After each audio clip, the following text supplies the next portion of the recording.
Aslı pek gövherde merret, kaşların yay baltıkan. Sallanıveyden çıkanda eleme tay baltıkan.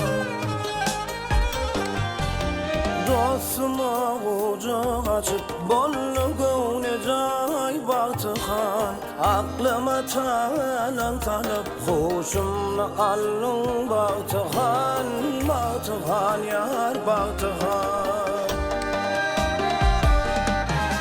Sallanıveydin çıkında men neler danır yürü.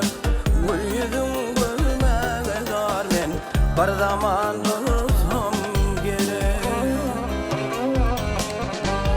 Bu pasıl yağmurla durma, geçti dünya bir delek. Görmesem gamdır bugünüm, şad edersen baltıkan. Baltıkan yar baltıkan.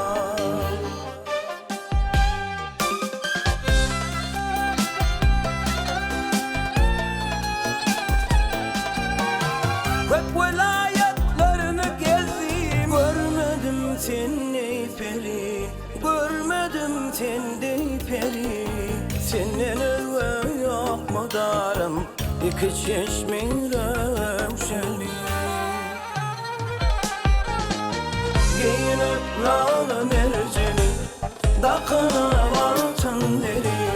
Bir zamancık sallanıp hoşumla allın baltıkan. Baltıkan yar baltıkan.